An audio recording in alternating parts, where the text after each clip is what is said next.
সবার বড়টা, এটা হলো সবার বড়, এটা হলো খাবে এই। না না হাইট হয়ে যাবে। হ্যাঁ হাইট না হাইট হবে। মামা তুমি খালি গ্লাস নিয়ে বসে পড়েছো কেন? ফুটি ফুটি মাঝখানে অনেকগুলো সময় স্কিপ করেছি বাপের বাড়ি, তার সাথে আনন্দ হয়, শুধু আনন্দ মজা হিসাবেই হয়। তো আমার ব্রেকফাস্ট খাওয়ার পর্বটুকু আমি ভুলে গেছি শুট করতে, মনে নেই।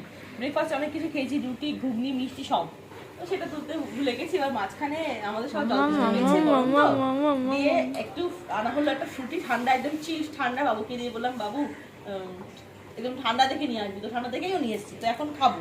তো মাঝখানে ঝামেলা বেঁধেছে, সেটা হচ্ছে আমি বলছি বাড়ির ছোট থেকে বড় যেমন সেই ওয়াইজ গ্লাস না হচ্ছে সেই ওয়াইজ খাওয়া হবে, ছোটটা খাবে এটা, তো বলছে না আমি এই বড়টা খাবো।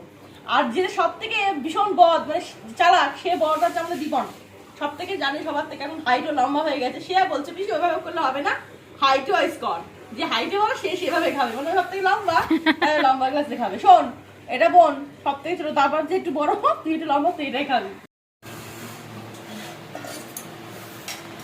বৌদি বলো কি কি রান্না করেছো? দেখো বন্ধুরা, আজকে কিন্তু অনেক কিছু হয়েছে রান্না, যেহেতু প্রথম দিন পয়লা বৈশাখ।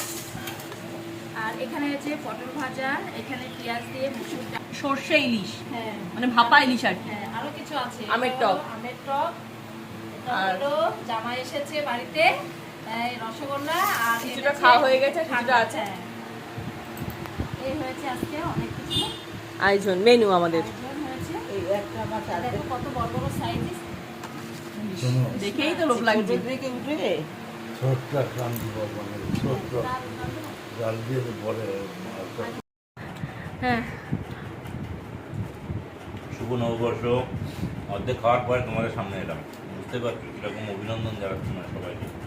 সবাই খুব ভালো থাকবে, সুন্দর থাকবে এবং পয়লা বৈশাখী আজকের দিনটা সবাই খুব আনন্দ করে কাটাবে। এই দেখো স্যার বসেছে, অন্ধকার লাগছে। গুতাইবে কোনো সার ভাবনা দিলে গুতাতে আসবে। আমাদের খাওয়া দাওয়া সব কমপ্লিট হয়ে গেল, এখন নিয়ে বসেছি ঠান্ডা, এই দেখো, আর সাথে মিষ্টি রসগোল্লা। খাওয়ার পথে খাইনি মিষ্টি, তাই এখন দিলাম মিষ্টি। আপনাদের বেটু দাদা খাওয়া হয়ে গেছে খাওয়ার পথে, তবুও যদি খায় তবুও এনেছি, এই যে খাবে না বলছে, তাই ঠান্ডা খাবে, ঠান্ডা দিয়ে দিচ্ছি। আমি খেয়ে দেখলাম ইলিশ মাছের যে ভাপাটা এত টেস্টি হয়েছে, আমার মায়ের হাতে রেসিপি, ওটা মা পুরো মাথাটা খেয়ে দিয়েছে, এত সুন্দর হয়েছে। আমি খেয়ে পুরো মন টন খুশিতে একদম ক্লান্তি হয়ে গেছি, এবার টেস্ট নেব, তাই আমি একটু বলছি না এখন। আমাদের ফোনটা করবো।